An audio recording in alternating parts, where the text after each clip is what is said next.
You know how most games work, right? I move, you move. It's a simple, predictable flow. But what happens when that flow gets totally interrupted by a moment where we both have to act at the exact same time?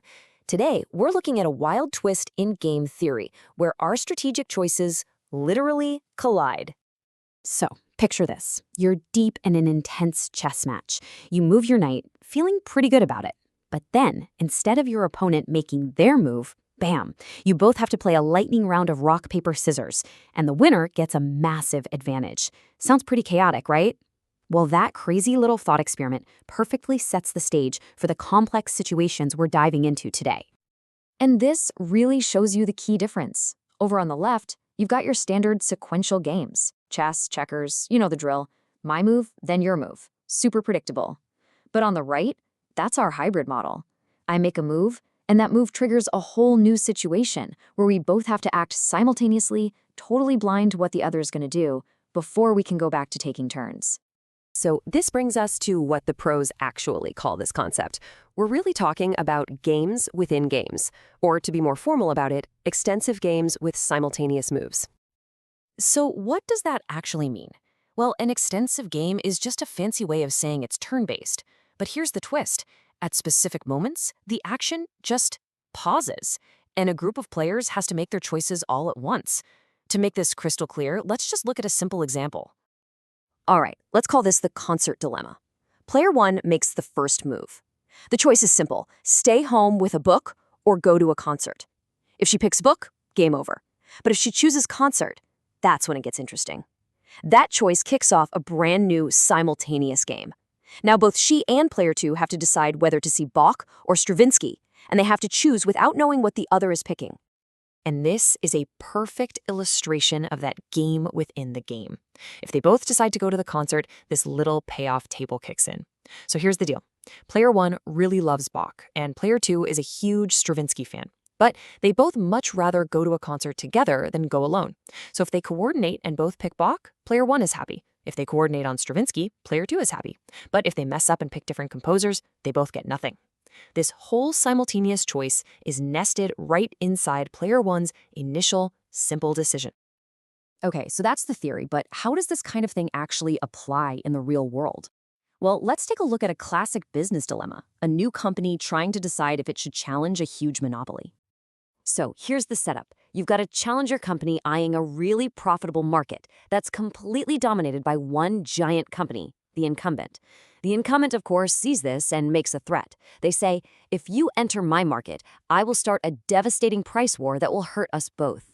The absolute key question for the challenger is, should they believe it?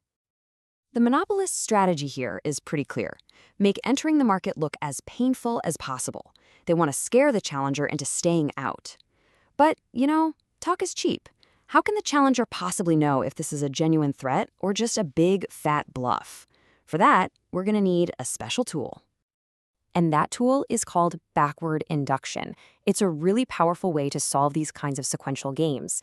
And the trick is to think about the end first and then work your way back to the beginning. Okay, let's walk through this. Step 1, we're going to ignore the threat and just jump to the future. Let's imagine the challenger has already entered the market. They're in. Now the monopolist has a choice to make: fight or accommodate.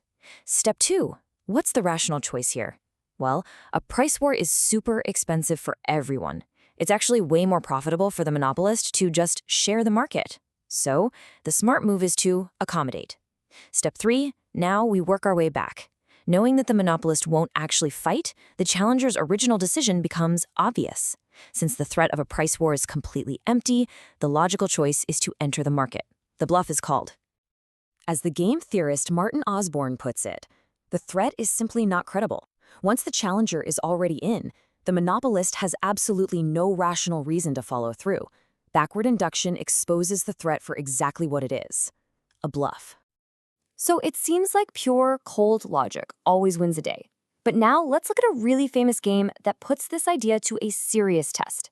A game where logic leads to a conclusion that just feels deeply, deeply wrong. This is the centipede game. You have two players taking turns. On your turn, you can either stop the game and take a slightly larger share of a growing pot of money, or you can continue, passing the choice to the other player and making the pot even bigger. The longer the game goes on, the more money there is for everyone to win.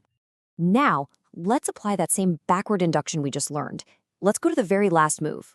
Player 2 is obviously going to choose stop to get the biggest possible payout. Okay, so knowing that, what should player 1 do on the second to last move? Well, if she continues, she knows player 2 is just going to stop it, giving her a worse outcome, so she should stop. Right. Knowing that, what should player 2 do on the move before? Well, she should stop. And this logic just cascades backward, unstoppably, like a line of dominoes, all the way back to the very first move. And this leads us to a pretty shocking conclusion. Purely rational game theory predicts that player 1 should end the game immediately, taking a tiny payout and leaving a huge potential fortune just sitting on the table. This result just feels completely counterintuitive, doesn't it? It seems crazy to give up on a massive potential gain for such a small, immediate reward. So what happens when real people actually play this game? Well, the experimental data shows a massive disconnect from the theory. While pure logic says 100% of games should end on the very first move, in reality, only about 8% of experienced players actually do that. The overwhelming majority, they ignore the so-called logical choice and continue, betting on cooperation to reach a much bigger prize. And this leaves us with a really fascinating final question. The Centipede game shows this crucial tension that's right at the heart of strategy. It forces us to ask, when should we trust pure mathematical logic? And when do factors like trust and hope and cooperation, things you can't just plug into an equation, when do those become the most important forces in our decisions? It's a question that shows the limits of logic and reveals that unpredictable human element at the core of every single strategic choice.